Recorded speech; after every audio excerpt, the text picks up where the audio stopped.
3 to start the season, and LeBron James has yet to step onto the court. Luka Doncic has taken over in his absence, seemingly unlocked another level to his game, which is scary. Austin Reeves has also shined in a bigger role, and this dynamic duo has Lakers fans thinking, obviously, big things for the future. Now, Luka leads the league with 37 points in his 7 games this season, with Reeves not far behind, scoring just over 30 points per game. So LeBron, itching to come back, and it'll be sooner rather than later. When he does return, Stephen A., what kind of impact is he going to have on this squad?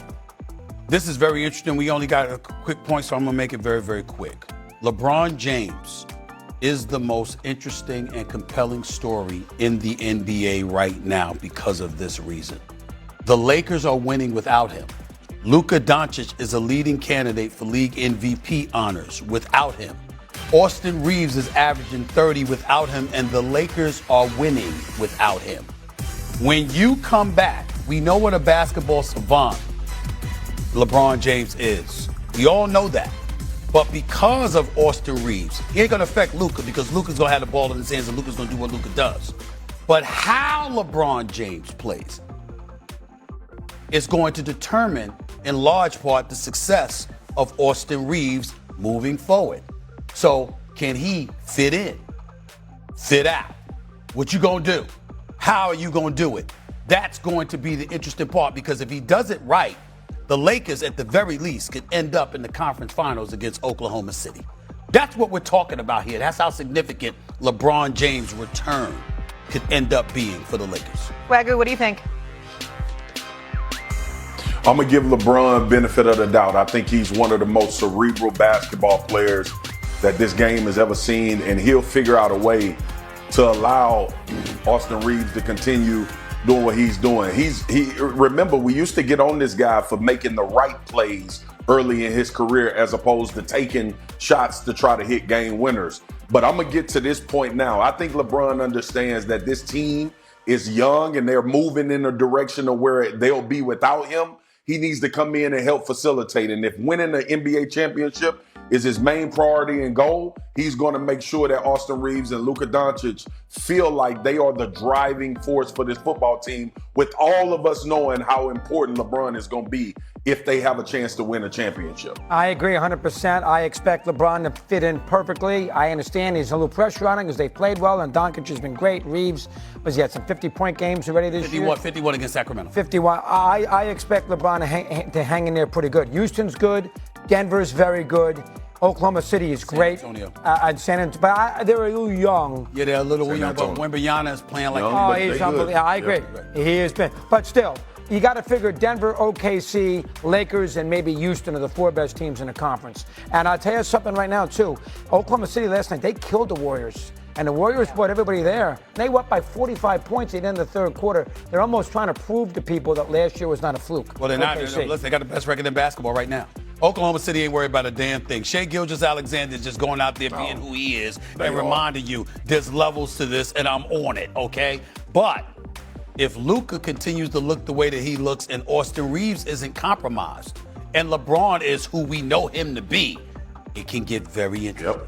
Doncic has 260 points through 7 games so far this season. By the way. And don't forget a couple years ago what Luka was able to do against OKC. Even in losing the series. He beat him. He beat him in the playoffs. And by the way, that's why Nico Harrison got fired. It ain't just because Dallas is 3-8 and Anthony Davis is only playing at 14. Luka's playing great. Yeah. It's because Luka is looking phenomenal. That's why Nico. You got to put some pride aside for that. But I'm going to go with the fact that the Lakers have definitely started to distance themselves from a bunch of teams that they were kind of clumped together with in the West about a month ago. What am I talking about?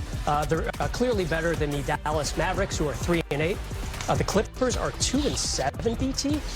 What is that all about? And these are all teams that people said, this is kind of the 4-8, 4-9 range.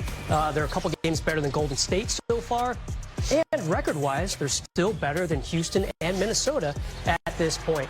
You would think, okay, they're going to get LeBron back at some point this month, maybe even next week, BT. He's already practicing with the G Leaguers. So you think it would improve But I just love how, most preseason prognostications had like, okay, OKC is going to be 1, Denver is going to be 2, maybe Houston's 3, and then all the rest. Well, the Lakers are hanging out at 3 right now, and they beat the number 2 team, San Antonio, with a chance to take out the top team in the West right now tomorrow in OKC. By the way, Denver does look really good as well, and they have a big 3 because you got to add in Aaron Gordon. So the West is loaded. The Lakers are right in the hunt, as Brez says. What's your number 10? For me, it's going to be Rui. I'm liking Rui right now. I mean, he's 4th on the team in scoring, my brother hand. He's shooting almost 60% from the field, 52.3, something like that from three-point range. And how about this? J.J. Redick talked about his defense. Now we need J.J. to talk about his rebounding, which would mean he's got to rebound some more for that to happen. But he's big, he's strong, and he's someone that's willing to take big-time shots. J.J. mentioned a few nights ago that Rui can go 8 minutes in a game without taking a shot and put up a hit big 3. Yeah, which is like 30 minutes in real time. Yes, it is. Yeah, it's true. So Rui is my guy. I think he played really well for them. The dunks, playing hard. Let's get some more rebounds, Rui, and I like you even more. Yeah, the efficiency has been fantastic from Rui, and he has been a big part of this 8-3 stretch without LeBron James. All right, it's pretty rare when Luka Doncic doesn't grab one of the top storylines of the night, but the numbers never lie. Luka dominant for the Lakers once again in last night's win. He finished with 38, 6 boards, 7 assists in Charlotte. But first things first, Luka got a dunk last night where he looked like he could have gone for 50 without really trying. He was in a groove, a rhythm, set a tone, and much different than the way they came out in Atlanta, Brez. And you could tell Luka said, I'm going to get this going early on for us, and he was fantastic. Yeah, I mean, that was a weird game, the Atlanta game. They had some guys sitting out, the Hawks did, and still, the Lakers just, frankly, didn't come to play. Not the case in Charlotte. And BT, you and I have covered some of these games at Charlotte over the years. Some of those Kobe Shaq teams, Kobe Powell teams, always seemed to trip up in this city. That was not the case last night. And Luka was a big reason why. He said, okay, I'm going to be responsible for 52 points with my assists and my point totals. It's just incredible what he's doing, BT. You're not supposed to score this many points and still keep your teammates as involved as he does. And oftentimes he doesn't always get the assist. It's the assist that leads to the pass, that leads to the easy bucket. But still, to do 2 things. Look, if you're a point guard, you're usually good at 1 of 2. You're either a scorer or you're a distributor. Rarely can those 2 intersect as often as they have this season. He's averaging almost 40 points a game, BT, and still keeping everybody involved. They had to win that game last night, Charlotte, because you don't want to go down. You missed your first 2, lose your first 2 games. With OKC, Milwaukee still in the right, too. Right. Yeah. So having Luka play the way he did, and let's be honest, that was his first dunk. Argue with his teammates. They're not counting the and one. The and one dunk is like Brazilian dunker playing, 6-man basketball. And he's a 6-man. I mean, that's just not the way it works, But he was strong from the very beginning. He was so good that all the fans there in Charlotte were cheering for him and the Lakers. And there were times you could see the players on the bench with Charlotte.